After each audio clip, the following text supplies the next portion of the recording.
mu mawulire ge tulinawo bwe twogerera nga waliwo obubbi obulala obuzuuliddwa mu bitongole bya gavumenti era nga bakungu ba gavumenti be bali mugenda maaso n'okuba nga babba ssente zino ezandibadde esomwe w'omusolo. Kakati wulira mu kitongole kya Uganda Railway Corporation nga bwe twakuwa gye buvuddeko n'abamu ku bakulu abakikulembera nga waliwo ssente obuwumbi n'obuwumbi ezabbiddwa era bino tuzitenga tubikuwa obadde obigoberera. Kakati wulira twakuwa ku biyumba by'eggaali y'omukka n'ensonga zaabyo. Kakati waliwo amawulire amalala genjagala okuba nga nkuwa ge tutaakuwa luli. Wagons eziwerera ddala zagenda maaso n'okuba nga zitundibwa oba waliwo kye bayita disappearances. Wagons eziwerera ddala 394 wagons oba kituyinza okuyita ebyana ebya train neewulira akabadi n'okuswala wekuli. Ebimu ku byana eby'eggaali y'omukka ebyogerwako ebyabula obadde okimanyi nti abakulu mu kitongole kino baabitunda nga sikulaapu. Omanyi kye kitegeeza okugula kiwagoni kimu obuwumbi n'obuwumbi bwa ssente omukungu oba abamu ku bakungu abakulira ekitongole ne batakitunda nti oba leka tukiguze Railway Corporation endala mu ggwanga eddala wabula ne bakitunda nga sikulaapu ne bakipima ku minzaani ne babala nti sikulaapu buli kilo ya 10 oba 200 ne bakitunda ekyana ky'eggaali y'omukka naye ng'ate ssente gavumenti ze yaspending ez'omwi w'omusolo negenda maaso n'okubanga ekigula. Kakati tetumanyi oba abakulu bano bagenda kusibwa oba kigenda kubanga kitambula bwe kityo naye nga bateekeddwa ku nninga ne Parliament negenda maaso n'okubanga ebabuuza akana n'akataano akakiiko ka Kosase n'obukiiko obulala bwagenze maaso n'okubanga bubateeka ku nninga. Kakati we twogerera ebintu bitandise okugenda maaso n'okubanga bitabuka. Parliament's Criminal Investigations Directorate awaliriza n'omukulu amanyiddwa nga Benon Kajuna gwe nakugambye omu ku bakulembera ekitongole kino ogenda maaso n'okuba nga akola statement okulaba nga nnyonnyola ebyana by'eggaali y'omukka bino byalagawa. Kisoboka okubeera nti ddala baabitunda nga sikulaapu era eggwanga we lituukira ku eyo extent kiki ekiba kiddako eggwanga liba lituuseewo. Kakati obunkenke bweyongedde abakulu bali mu kutya era teri n'omu amanyi kiddako naddala ku bakulu bano okusinziira ku biwandiiko bye nnina byengenda ogenda mu maaso n'okuba nga nkutuusaako wabula nga kuno kuswala kwennyini. Wagons eziri eyo mu kyenda eziri eyo mu 394 ezigambye okuba nti tezimanyiddwako mayitire kati kuliko wagons ziringa mu 8 awo nga tebamanyi gye ziri zaabula naye ng'okusinziira ku biwandiiko ne sources ez'enjawulo ze tulina zitulaga nti bano baazitunda nga sikulaapu. Baatuuka okulimba nti wagons ezimu ziri mu ggwanga lya Kenya gye zaabulira.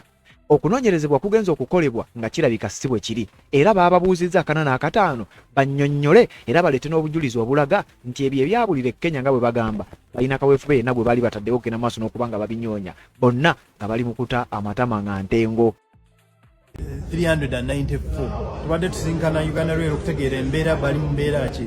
Tusanze wagons 394 bino ebiringa ebimotoka ebitambulira ku train byabula. So tubabuuziza byagenda bagamba biri Kenya. So tubabuuziza mutuleetere evidence nti muli mu kubinoonya. Batulaze ebbaluwa nga boogera ne gavumenti ya Kenya naye tetulina bukakafu nti wagoni zonna zaabulira Kenya oba ziri ne Kenya. So oyinza osanga waliwo ze baatundira wano. So executive director oba managing director wa Uganda Rail Corporation tumuwadde aba CID agenda kola statement bamuwa bond agenda anoonye wagoni zaffe tumuwadde wiiki emu alina otubulira wagoni zaffe nga Uganda ziriwa ani yazitwala ettaka inventory. Kakati wenjogerera ng'omukulu Kajuna yagenze maaso n'okuba nga akola statement oluvannyuma lw'ekiragiro ekyavudde mu Parliament ekyabadde kimulagira akola statement eyo oluvannyuma lwa bino naye nakugambye abakungu bano ssente z'omuli w'omusolo ze bagenda maaso n'okuba nga bakozesa bubi sinakindi n'okubba nze naawe omuli w'omusolo ffe tugenda ogenda maaso n'okuba nga tunyigirizibwa era zino ssente ze batusoloozaamu nze naawe. Kakati abakulu bano kigambibwa okuba nti ku mulundi guno ebintu bitandise okuba nga biboononekera bitandise okuba nga bitabuka essaawa yonna ogenda kuwulira ekifeeyo nga bwe tuzze tukugamba. Kakati ku 394 wagons ezigambibwa okuba nti zaabulira mu ggwanga lya Kenya okusinziira ku bo nga bwe bagamba kati kyazuuliddwa nga 82 ku zino zaatundibwa nga sikulaapu. You can imagine nga sikulaapu bwe batunda sikulaapu bapima kilo tebafaayo value eri mu kiwagoni kiramba wabula baapimanga kilo nti kilo bweba ya 10 muvuddemu kilo 10 gwe mutwalo kilo bweba ya 10 nenva mu kilo 10 ye mitwalo 10. Abakungu abakola mu Uganda Railway Corporation bwe batwe bagenda maaso n'okubanga batunda wagons zino mujja kutya. Sold 82 wagons as scrap. So want you to explain to us how and in Uganda how you sold 82 wagons here in the country as scrap. Wagons bazitunda nga sikulaapu era ekyewuunyisa baabayise okunnyonnyola bagende maaso n'okubanga bennyonnyolako kino kyajja kityo okutuuka wano, kyajja kityo okubanga mutuuka mu ekyo, bwali bwavu nsonga kye yabaviirako okutunda wagons zino nga muzitunda nga sikulaapu. Okunnyonnyola ebibuuzo bingi nnyo wabula nga ansa ntono. Kyokka ekyewuunyisa bino tebyakoma okwo, obubbi obuli mu kitongole kino tebwakomaawo wokka nti ku wagons ziri ezabulankanyizibwa mu ggwanga lya Kenya, zino simanye ze baatunda mu sikulaapu, bikyali biwanvu. Wuliriza, ekitongole kino kigambibwa okuba nti jjukira ebitongole bino babiwa emmotoka. Kati waliwo zi double cabins emmotoka ez'enjawulo zi pick up mmeka ze bagenda maaso n'okuba nga bagabira abakungu mu bitongole bino. Kati waliwo emmotoka ezaabaweebwa nga balina okuzidoneetinga somewhere. Abakulu bano baakozesa olukujjukujju ne access gye balina ku buli office ne capacity yaabwe buli omu nga mwe yali ayimiridde, bagenda maaso n'okuba nga bazeegabira. Kati kiringa managing director n'omumyuka we simanya ne secretary blabla ne bagenda maaso n'okuba nga bategedde nti company batuwadde emmotoka 10 tuzigabire abantu EBC oba abanaku oba abantu abalina bye bakoze ebyenjawulo nga donations kye baakola nga bakwata emmotoka nga bazikwata nga bazigabananga bo nga wali mu biwandiiko bawandiika nti tudonatinze emmotoka zino gavumenti zeetuwadde, kumbe bazeedonatingidde nga bo era nga beekumakumamu akakuukuulu awo ne bagenda maaso n'okuba nga beetemeratemera gwe otwala eriwa ono atwala eriwa ne baba nga bazeegabira. Zino zonna ssente za muwi wa musolo. Wuliriza, You are supposed, the same part 3 section 7, you are supposed to buy 4 pickups under this section for the PMO experts. However, the vehicles shall, it's in quotes, the vehicle shall revert to URC at the end of the year's capacity building service. Now, you specifically, you are donated one of the pickups. Is this true or not? kakati wakati mu kubabuuza akana n'akataano ebibuuzo byabadde bingi naye nga answers ze balina nga ntono nnyo era abamu baawunzise balemereddwa n'ogenda maaso n'okuba nga babiddamu. Kakati eyali financial officer mu Uganda Railway Corporation yali acting. Ebintu ebisinga byonna bigenda okubaawo, omukulu ono yaliwo newankubadde ng'ekitongole alinga akibye ebbali baamukowoddeyo akomewo kubanga bino byagenda okwapeninga ng'ono yali mu ofiisi eyo. Kakati yakomyewo agende maaso n'okunnyonnyola naye byonna byamukalidde ku matama nga bw'ogenda okuwulira. Waabaddewo okuswala wano mu kakiiko ka Parliament nga kagenda mu maaso n'okukunya nga bwe ngenda okuwa mu kiwandiiko nga bwe ngenda okuwa n'ebyabadde mu kakiiko kano. Obutereevu obeere ng'obifuna bulungi. Wuliriza. Formed in September 2023, and I was the acting chief finance officer then, so I was representing the department. During the meetings, questions came up on issues which were in the contracts. Yagezezaako okunnyonnyola naye ngenda kukumalirayo akatambi owulire zibbula we zaabadde mu kakiiko kano ng'embeera etandise okuba ng'ebatabukako. Kakati omukutu gw'owuliriza Red Zone 256 atanaba kubanga osubscribe nga kikole tubeere nga tutambula ffenna mukanya kulaba train ez'eggwanga erya Uganda nga ziri mu mbeera eswaza nga bwe nakugamba luli era nga bwe nakusomera.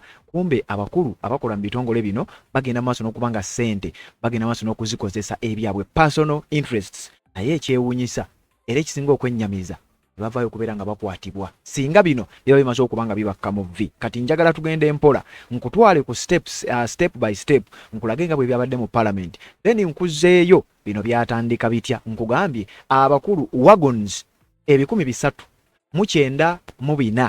byagenda maaso n'okuba nga bibulankana era nga bino kigambibwa okuba nti byabulira mu ggwanga lya Kenya. In fact biri 394 wabula nga 82 ku bino byatundibwa nga sikulaapu. Ndowooza nga bw'ogiraba awo bwetambula bwezitera okuba nga zitambula. Kati bwe zitambula zityo ebimu bitundibwa nga sikulaapu tebitundibwa nti oba waliwo ssente zigenda okufunibwayo oba ekintu ekirala kyonna ekifaanana bwe kityo. Baabitunda nga sikulaapu. Ebintu byabakyukidde, ebibuuzo byeyongedde, answers tebalina, byenkuleetedde byenjagala owulire oluvannyuma tubeere nga tweyongera. Ogenda kukubulira buli kimu kigula ssente mmeka, then nkubulire mu sikulaapu baakitunda ssente mmeka. Ogenda kutya, ogenda kuseka. nga z'obufumbo olina omwami naye ng'akutawaanya olina omukyala ng'akutawaanya bajja ne bakwagalako ne bagenda gwe alina ebizibu mu byenfuna nga sente zikuyita mu ngalo wooteeka sente zifa bufi b'owola tebazza gwe aloota ng'ogwa mu nnyanja gwe alumizibwa omutwe nga guganja okuwona naawe aloota ng'ebintu bikozesa ensonga z'obufumbo nina ekifo ku mugga awali amayinja wennyambulirako ebisiraani ekikwa ekifiiriza omudibo obutaganja obutaweebwa nzijanjaba abantu ab'enzikiriza zonna nsiŋŋaanibwa njeru ku lw'ejjinja gwanjagala kuba ku nnamba yange eyo naawe ali ewala ennyo yita ku WhatsApp. Yes, webale kubanga okyaliko yonna gy'osinzira okubanga gy'otulabira ddala gwatambula naffe ku mukutu guno ate naba kubanga osubscribinga kkirira wansi awo olaba ekigambo subscribe kikwateko kwata kade aka notification obeera omu ku abo abasooka okumanya buli we tuba tutambula ffenna kubanga ffe we tuli okusakira ebyo by'otagenda kuwulira ku mikutu mirala ate obeere ng'obiwulira wano ku mukutu gwa Red Zone 256 n'emikutu emirala kwe tusinzira ogenda maaso n'okubanga tubaweereza nakugamba bwe batompulidde kuno osobola okunsanga ku Red Zone 2 oba Destiny TV osobola okutusanga ku Uganda 1 oba Uganda 24 live yemikutu gye tumanyi oba gy'osobola okubanga otusangako in case nga wano tusobodde okubanga ensonga ogifuna kakati njagala tutambule mpola mpola train eggaali y'omukka ey'eggwanga erya Uganda ng'ekyagenda mu maaso n'okubanga erabika ng'eswaza mu ntambula yaayo na buli kimu ekikolebwa na buli kimu nga bwe kirabika nkakasa ng'osobola okunjulira mu comment section yawo nti kituufu bino ebintu birabisa biswaza biteeka eggwanga bisiiga ekifaananyi ekitali kya bulijjo kati kumbe abakulu abakulira ebitongole nga bino bagenda maaso n'okubanga ssente bazikozesanga bo kati tutambula tukola okunoonyereza nga bw'omanyi Red Zone TV Red Zone Media Group tugenda maaso n'okufeffetta okuva mu bitongole eby'enjawulo naddala ebya gavumenti tufuna reports ez'enjawulo okuva mu offices ez'enjawulo okuva ez'aba Attorney General n'ebirala ebifaanana bwe bityo kati njagala owulire okumanya Uganda waliwo okuswala mu kibuga Kampala sikulaapu kiremu egulwa okusinziira waliwo kopa brasi simanya aluminium steel kiremu ey'ebyuma kati bino ndoza tubibalira mu steel and cast iron wagons zino bwembanga si exact category mujja kumpa bulamu nayenza okusinziira ku kyemmanyi steel and cast iron wagons zino ez'eggaali y'omukka mweziri kiro eya sikulaapu ebeera ya nusu 1,500 eza Uganda less than half $1 sente ezo bwe baba nga batunda ebi wagons 82 mu sikulaapu kitegeeza bapimanga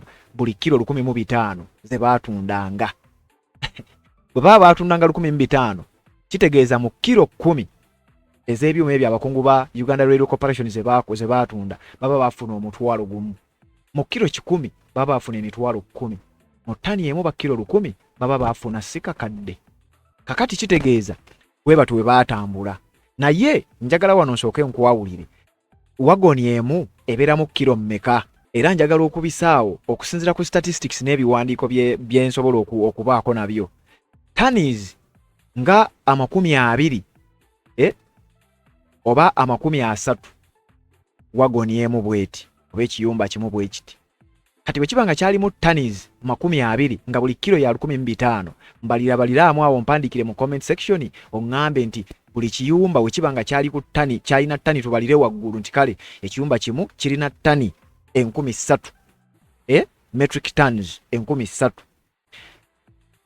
bwe kiba nga kirina ttani no si 3,000 emitwalo a standard empty train wagon approximately 20 to 30 metric tons 30 tons 30 bwe kiba nga ekiyumba kimu nga tubalidde waggulu bawaŋŋambye wakati wa 2 na 3 bwe kiba nga kirina tons 30 nga buli ttani baagitunda nusu 1,500 njagala ombaliremu awo ttani ekiyumba kimu baakijjamu ssente mmeka mu sikulaapu kakati nga sinnakugamba ekipya kigula ssente mmeka wuliriza kati okusinziira ku ebyo byonna by'owulidde ekiyumba kimu ekipya a brand new train wagon wakati wa $3,1500 ne $4,45 okusinziira ku bugazi n'ebirala ebifaanana bwe bityo naye kati ffe katubalire wamu kati wano wali tubalidde ku ssente ennene mu sikulaapu ne mu ttanizi kati wano njagala tubalire ate ku ssente entono mu ssente mu value tulabe ddala abakungu ba gavumenti bano baafiiriza bannayuganda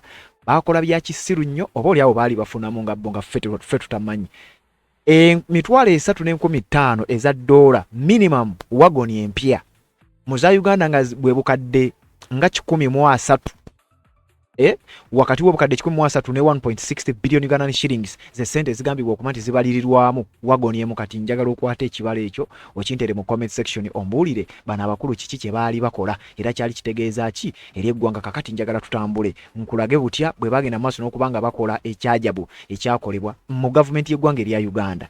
Waliwo okubulawo okwa wagons zino ekyaleeta ebibuuzo. The disposal, disappearance and the illegal sale of Uganda Railway Corporation URC old train wagons as scrap is a massive national controversy involving multi-billion shillings losses, parliamentary investigations and security crackdowns. Oluvannyuma lwa bino byonna ebyama bigenda maaso n'okuvaayo, records zigenda maaso n'okulabisa ng'abakulu bano bandibanga ebiyumba bino baabitunda either nga babitunda obuwana na sente ne bazirya kakati bali mu kulimba nga bwe babitunda mu scrap. Kyokka ate abakulu mu parliament bagenza okukola okunoonyereza okutuukayo nga byaddala ebiyumba ebimu babitunda mu scrap. Wano njagala mpandikire mu comment section tunenyani gavumenti ebakuumye nga baavu okusobola okukola ekyo, oba bano bo babbi naturally, oba bannayuganda ffe tutafaayo kulondoola. Wuliriza. The Parliament of Uganda's Committee of Physical Infrastructure launched an intense probe into the disappearance of 394 railway wagons, valued at estimated 220 billion Ugandan shillings. Parliament y'eggwanga erya Uganda ng'eyita mu kakiiko ka Parliament's Committee on Physical Infrastructure baatandise okunoonyereza mu kitongole kino ekya Uganda Railway Corporation oluvannyuma lwa disappearance oba okubulawo okw'ebiyumba 394 era nga bino bibalirirwamu obuwumbi bwa siringi za Uganda 220 billions. Uliriza. Nono ze statements Robert Kyagulanyi Ssentamu zabadde nga agamba. Ababadde nga bagamba nti Robert Kyagulanyi Ssentamu bw'akwata obuyinza sente zagamba okusasula abasomesa abasawo n'abamaje zivaawa wano we wali ekinyusi. Obuwumbi 220 zaayonoonebwa aba Uganda Railway Corporation mu biyumba 394 ebitamanyiddwako mayitire. Managing Director Benon Kajuna testified that 113 of these wagons became untraceable after being transferred to a virtual station in Nyahururu, Kenya during a Rift Valley Railway concession 2006 and 2017. Ono Benon Kajuna ye executive director, managing director ow'ekitongole kino yavuddeyo n'ategeeza abakulu nti bannange ebigaali ebimu nga 113 mbu byabulira eyo mu ggwanga lya Kenya. Kakati wano mbu ebyabulira mu ggwanga lya Kenya bavuddeyo ne bagenda maaso n'okubanga bababuuza akanana akataano babinnyonnyole. Ebyabulira mu Kenya balage ekiwandiiko babalaga obujulizi obulaga nti babugezaako okubinoonya. Ebbaluwa ezaleeteddwa Parliament n'ezikubamu ebituli ne bagamba nti bandibanga zino baaziyizza. Ekyewuunyisa eggaali z'omukka bino ebiyumba by'eggaali y'omukka bino ng'oggyeko okuba nti zino ze bagamba nti zaabulira Kenya ezisinga obungi zaatundibwa nga sikulaapu. Ye statement esinza okuba ng'enyiiza bannayuganda, esinza okukwata ensi omubabiro, esinza okuswaza n'okusiiga ekifaananyi ekibi eri ensi ez'enjawulo eggwanga erya Uganda newankubadde ng'olwedde kibadde nga kisiigibwa. Kati wulire ekyali mu kakiiko. Sold 82 wagons as scrap. So I want you to explain to us how and in Uganda, how you sold 82 wagons here in the country as scrap. Then this contractor he got a contract, what Honorable was saying about refurbishing the rail at a certain amount of money. But he later got an exemption, so he saved money. But you still paid the total amount. The third, yes. The Minister of Finance wrote asking for an exemption for everything that was coming. Section 7, specifically 10, monitoring, states the URC project manager shall supervise and approve consultants' monthly report within 10 working days period. After submission, this approval shall be the basis upon which payment of the consultant's monthly invoice shall be done. It means no payment was done without the project manager's approval. Now, the first question is, you budgeted for 15 experts to fly in. But as per the last meeting, we saw 2. So the budget was 39,750 euros. This is an equivalent of 171 million, roughly on a conservative estimation. So who took the money and how did you approve payment of 171 million for people who didn't fly in? 2, the back team travels, back team office, you are supposed to have 15 members of the back team office. Also, travel of 155 million. These members were not there. But you approved the payment of the travel from Spain, 15 people of the back team office. You again had 6 workshops in Kampala, and you told us you went to Silver Springs. Luckily enough, we have managed to retrieve the LPOs, the amount of people you had paid for to eat that day. But you budgeted for 36,000 euros for 6 workshops. We have minutes for Silver Springs. Maybe you can tell us where you spent this money. But the project manager still approved the payment. You further budgeted for 274 million roughly, an equivalent of 63,600 euros for 24 staff of URC to travel to Spain. We want to know who are these 24 staff, because you paid this money. Mr. Sol Tukashaba, capacity building, the experts. Last time we saw Pascazia denying that she didn't receive 738,000 euros. Sol Tukashaba, 733,000 euros. Emmanuel Liamuleme, 864,000 euros. Augustine Martin, 1.170 million euros. And Chris Ntegekarija, 828,000 euros. Luckily enough, we have some of the people here.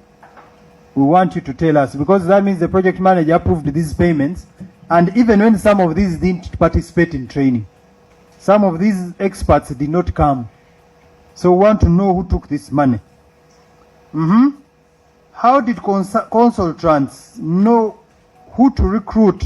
How do they know these people are the best to recruit as experts? On page 122, technical terms, bullet 3 specifically capacity building. The consultant suggests for the annual training program a scope between 4 to 6 courses a year. For you have about, the accountability gave us about, I think, 30 courses or more. But the program scope between 4 to 6 courses a year with a duration per course between 30 to 40 hours. Each course is limited to 20 people. The contract is here. I can share it with you if you don't have it. 20 people. You gave us accountability of 300, 288, 42. So you need to explain to us, project manager. Luckily enough, all these you are going to speak on oath. I have many. You'll forgive me. URC, you people, URC. You employed a project consultant for this project, the whole entire Spanish loan, when the work was at 90% finished. What was he going to do? Bano tebaakoma kutunda biyumba bya ggaali ya mukka kyekyoka nga babitunda nga scrap. Baspendinga ssente simanya ku workshops ez'enjawulo, simanya ku biki, nga byonna tebiriiyo. Nga byonna bya kiyaaye. Billions of Ugandan shillings money z'owulidde basoma zonna nga zigenda maaso n'okuba nga zibbibwa obbibwa. Kakati njagala ate owulire wano. Eyali financial officer nga sinnamukuleetera kati kansoke nkutwale ku section wano we bababuuliza akanana akataano ku nsonga z'emmotoka ze beedonatingira zaali ziri supposed okuba nga zidonatingibwa mu bantu abalala. Wulira. You are supposed, the same part 3 section 7, you are supposed to buy 4 pickups under this section for the PMO experts. However, the vehicles shall, it's in quotes, the vehicle shall revert to URC at the end of the year's capacity building service. Now, you specifically, you were donated one of the pickups. Is this true or not? donation, no. You are given free of charge. No. Okay, Mr. Tukashaba, you also stand up.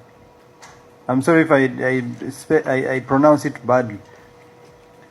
The 4 pickups. I want you to give me the 4 officers who are driving these 4 pickups.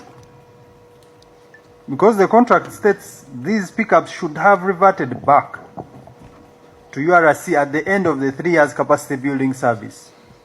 So who are the 4 people driving these vehicles? Thank you, Honorable Chair. At the end of the capacity building project, I personally was given an offer to purchase one of the pickups by the then responsible person, the person that we're working with. So you bought that our offer property. is in writing, Honorable. And because I believed that that pickup was the property of consultants, as they had told me, then, like any other Ugandan, and the project had ended, How much did you buy it? I bought the pickup. I paid 30 million to the account. So who are the other 4 with our vehicles? Honorable, Because this is property of Uganda. Give me the 4 names.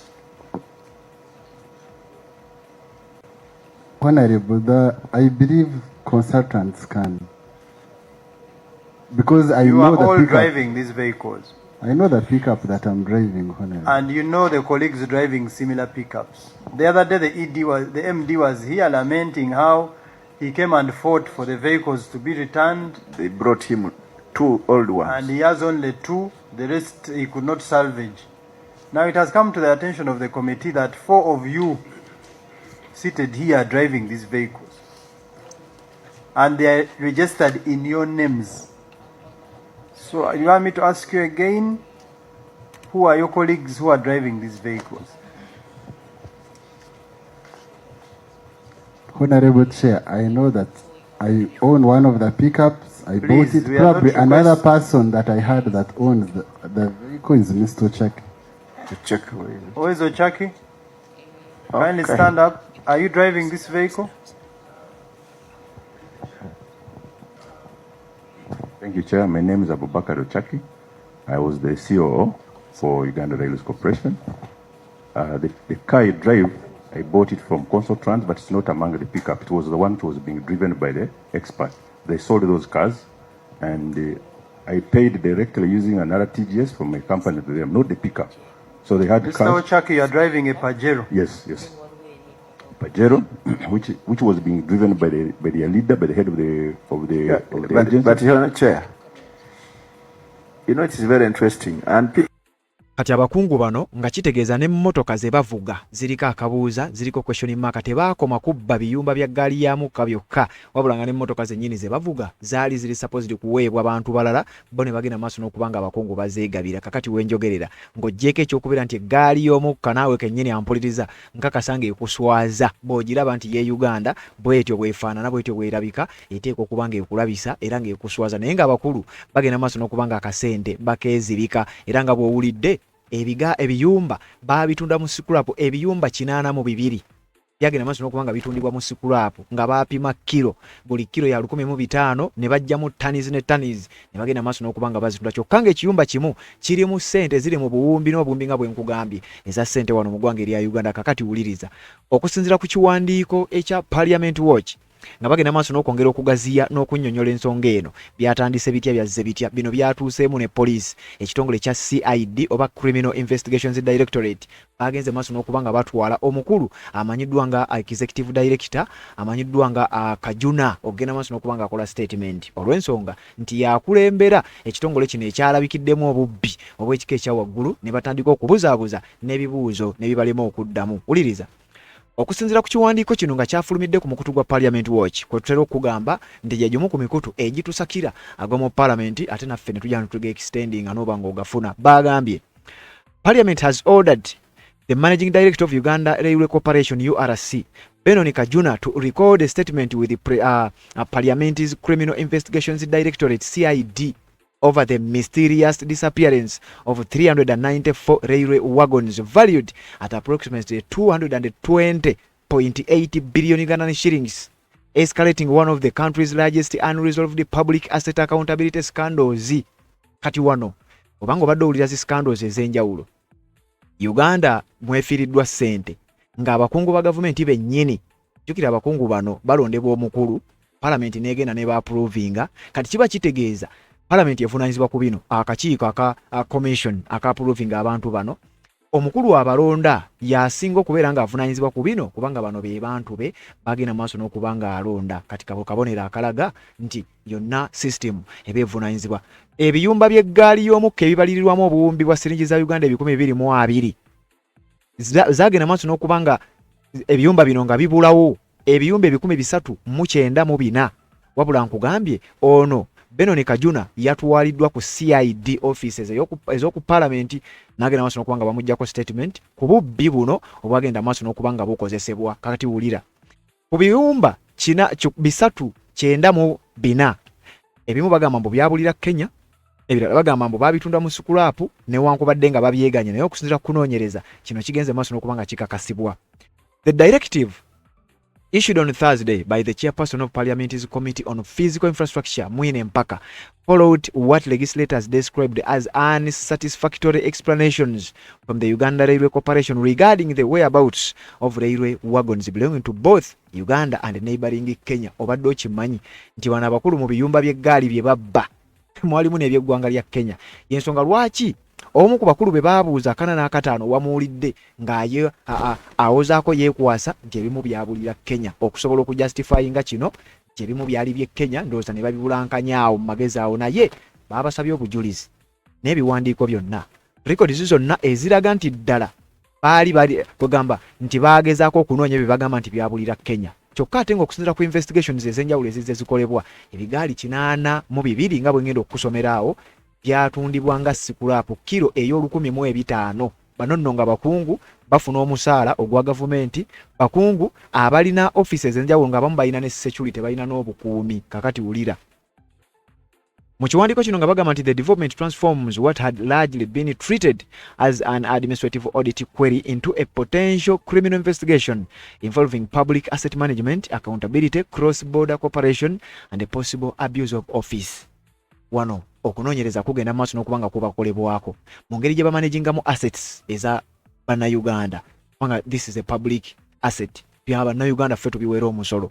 Accountability, engeri gye bakolamu accountability ku bintu nga bino ebigenda maaso n'okuba nga bibbibwa, naddala ssente z'omuwi w'omusolo ezigenda maaso n'okuba nga spending bw'oggula ebintu nga bino. Eno saga yeefaanaanyirize ya Uganda Airlines, naye ate eno yo esusseemu okuswaza okubeera nti baatuuka okutunda sikulapu kilo ey'olukumi-mu-500. Kakati wulira Mwine Mpaka, ono nga mbaka wa parliament akulira akakiiko kano akabadde kabakunya, yagambye bw'ati nti we have assumptions that some wagons are in Kenya and others have been sold in Uganda, but these remain assumptions because no one has produced evidence. Nti newankubadde bano baadde batugamba okusinziira ku assumptions zino nti ebiyumba ebimu byabulira Kenya, ebirala byabulira wano, tetuyina bujulizi, wabula ffe tukyastandinze ne investigations zetukoze ku biyumba by'eggaali y'omukka bino. Managing Director agenda ku recording statement ku kitebe kya CID office ey'oku parliament, agende maaso n'okuba nga annyonnyola lwaki ekitongole kikoze loss eno. Balina aba Spain be baali ku rutingo baleeta mu Uganda ne babaspendingirako billions, kyokka ogenda okubikebera nga nekye baali babaleetedde, workshops ze baali babaleetedde zaali zaggwa dda. Kati bano baawaliriziddwa ogenda maaso n'okuba nga bakola statement, newankubadde nga mu kwewozaako kwabwe mwabaddemu ebiraga nti ebigaali bino ebimu byabulira Kenya, wabula okunoonyereza nga kwo kubalumika baabitunda mu sikulapu. Kakasa nga gwampuliriza gy'oli kino kiswaza. Combined 412 wagons had initially been reported missing.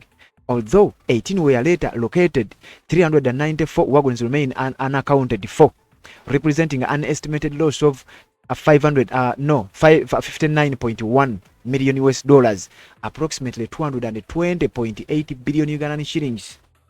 Ebiyumba mu kusooka byabadde 412 ebyabadde byabula, nga zino zaabula ebiyumba bino nga byabula Uganda yabigula naye nga tebabirabako. Kati ebiyumba 412 ne babateeka ku nninga ne basobola okulabako ebiyumba 18 ne babiraba we biri naye nga tebiri mu kukozesebwa. Ebiyumba 394 nga tebimanyiddwako mayitire, tebamanyi gye biri, na bano be babuuza akana n'akatano nabo tebamanyi gye biri.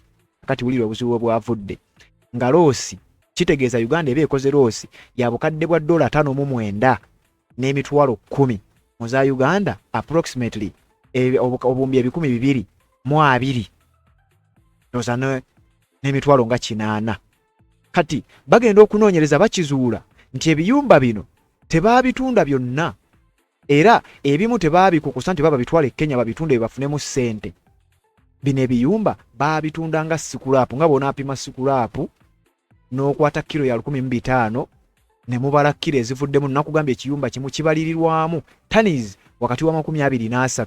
Kati osobola okubala abakungu bano baagabananga ssente mmeka mu biyumba by'eggaali y'omukka bino. Kyokka nga Uganda ebispendingako ssente bijje bakole train egenda maaso n'okubanga eweesa Uganda ekitiibwa. Kakati gwa mpuliriza nze naawe ssente ezo zisolozebwa ffe. Genda mu comment section ombuulire buli kiyumba abakulu bano baakijjamu ssente mmeka ekiri mu buwumbi. Wabula bino we byabeererawo buli muntu eyali mu office yaleeteddwa agende maaso n'okwewozaako.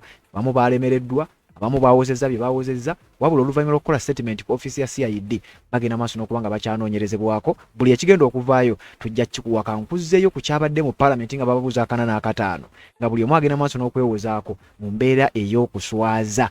Wabula njagala ogenda maaso n'okutegeeza nti genda mu comment section teekayo obubaka ku nsonga zino zennyini tubeere nga tutambula ate n'ensonga nga bwe ziba zigenze mu maaso n'okutambulira. Wulira eyali financial officer mukadde ako bwe yannyonnyodde n'abaani be yeekwasiza era be yasindiseeyo mu musango guno. Formed in September 2023 and I was the acting chief finance officer then, so I was representing the department. During the meetings, questions came up on issues which were in the contracts, but we were informed that this was a lump sum contract for which a fixed amount is to be paid. But you are informed by who? By the contract manager. Who is that? Mr. Kanan. Mm-hmm.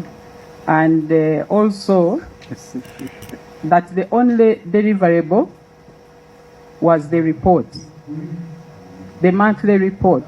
So we would sit and review the report, and would report was made by who? By the consultant, consultants.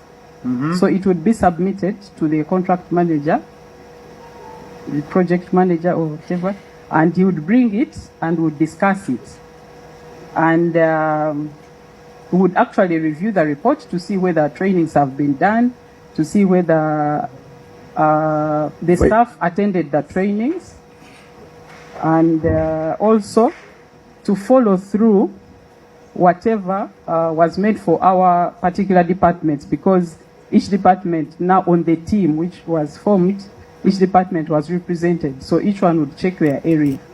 So, Chair. Pamela, the internal auditor, I've read your internal audit reports. Even the internal auditor said you people are not doing due diligence. You are just approving. Where's the internal audit? This is the new one. But you have read those reports because I have them here. Chair and the members, rightly observed, I'm the new one and I have my senior who... So I'll be the one to send the staff to attend the training. Now the question is, you spent 36,000 euros in a workshop or workshops. Where were these workshops? Chair, I wouldn't know the costs. But you approved them to pay the consultant. Because the first stage is your report, it is very clear. Your report guides Ministry of Works, guides Ministry of Finance. You are the first, but the rest we are coming to them, even the big people. But we have started from the ground. Okay. If finance is not comfortable with the human resource people who attended, You as a finance, they are asset things. On the issue of the vehicle, because these are assets, why did you clear? Because finance, you may say people who train, I don't know, you ask human resource. Now you as a finance and the head of either procurement and engineering, the mechanical. You have finance. How did you enter these vehicles in your books? Did you look at the vehicles because you were there? Were these vehicles new? They were old, according to what the consultant person was saying. Why did you pay the money for the old vehicles and you pay it now? If you realize, what did you do as a finance? And additionally, where is this furniture you bought at 60,000 euros? Because they should have put it in the office space you gave them, since you are in finance. Their office space, according to this contract, they were supposed to pay for it. Who is taking the money? Where is the software you purchased at 35,900 euros? Thank you, Chair. We were not paying for individual items which the consultant was supposed to buy. Yes, but your monthly report would confirm this has been delivered. We need to pay. Yes, for example, when it was realized that the consultant had bought only 3 pickups instead of 4, the project manager wrote to the consultant to ask where the 4th vehicle was. And he ended up taking it. No, the pickup, the pickups. Doesn't your boss next to you have the pickup? Yeah, but they were supposed to be 4. But doesn't your boss have the pickup? I'm not aware. I'm not very sure. Chair. So, Chair, Procedure. We are wasting time. Let's have the gentleman. We have so many things to do. But Chair, Chair, on the just pickup- 1 minute. Chair, So, first wait. I Chair. need to first ask this finance. So you are trying to confirm to us that actually you did not buy 4 cars, you just bought 3, right? 3 and the old ones. No, whatever it is. Through you, Chair, we were not the ones purchasing Yes. the items So how many cars were bought? by the consultant. Yes, by the consultant. 3 pickups. So it is not 4. No, there were 4. In the end, this Tokanang, I'm told, wrote requesting for the other one. And he took it after. No, it was never bought. Chair, But I don't want them Chair, to, I don't want people to think we are accusing you. Don't you have the pickup? Okay. Chair, I beg you. Nga z'obufumbo olina omwami naye ng'akutawaanya, olina omukyala ng'akutawaanya, bajja ne bakwagalako ne bagenda. Gwe alina ebizibu mu byenfuna nga ssente zikuyita mu ngalo, w'oteeka ssente zifa bufi b'owola tebazza. Gwe aloota ng'ogwa mu nnyanja, gwe alumizibwa omutwe nga guganja okuwona, naawe aloota ng'ebintu bikozesa ensonga z'obufumbo. Nina ekifo ku mugga awali amayinja we nnyambulirako ebisiraani, ekikwa, ekifiiriza, omudibo, obutaganja, obutaweebwa. Nzijanjaba abantu ab'enzikiriza zonna, nsiŋŋaanibwa njeru ku lw'ejjinja. Gwanjagala kuba ku nnamba yange eyo, naawe ali ewala ennyo yita ku WhatsApp.